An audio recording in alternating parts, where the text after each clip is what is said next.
Hi there. In our previous videos, you might have heard some interesting cinema and film studios. Today, I'd like to tell you the story of a studio that pioneered the South African cinema industry. This credit goes to Killarney Film Studios, located in the Hollywood of Johannesburg.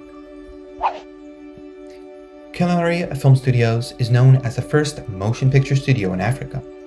It was established in 1915 in a Killarney suburb of Johannesburg.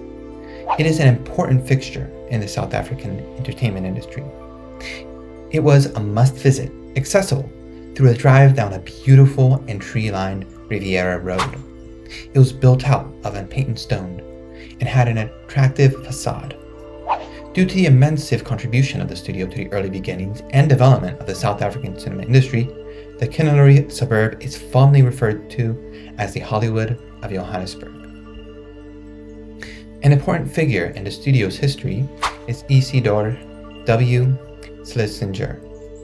He was a business tycoon, hailing from New York City. He played a pioneering role in South African entertainment industry. He was traveling to South Africa in 1894 when he was 23 years old. He worked as a traveling salesman before a successful stint as an insurance agent. He founded his own insurance company in 1904 and continued to prosper financially. He then entered the entertainment industry. He purchased the struggling Empire Theatre in Johannesburg and managed to build up a flourishing organization called African Consolidated Theatres.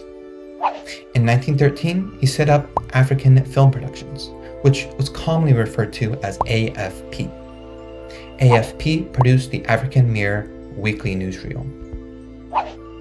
He founded the Killarney Film Studios in 1915, which produced both regional and overseas films. In the same year, the studio produced the films Artist's Dream, which was South Africa's first animated movie. The studio continued to make more animated short films and several motion features in collaboration with AFP.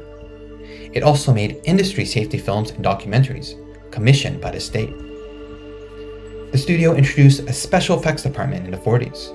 It also produced the first South African musical in 1949. Its steady pace of putting out movies was interrupted soon due to management issues with its frequent collaborator, AFP. Fortunately, AFP was brought back after being bought by 20th Century Fox in 1959, and was also brought back by Schlesinger's family due to financial issues. It was again bought in the 70s, this time by the Sanlam Corporation. It was resold and its name was changed to South African Screen Productions later. As for the Killarney Film Studios, the studio as an entity was shifted to the Balfour Park. The regional buildings of the studio were demolished in 1972. Isidore's son, John, was in charge of this decision. John then went to build the Killarney Mall on the site, which was Johannesburg's first mall. The mall now has a small cinema called Cinema Centre Killarney. Although it is a much smaller shadow of what it used to be, the Cinema Centre is keeping the dream of cinema alive and the same historical site. Would you like to know of the stories of other such pioneers in the international cinema industry? Let us know in the comments. Thank you for watching, and don't forget to like, share, and subscribe.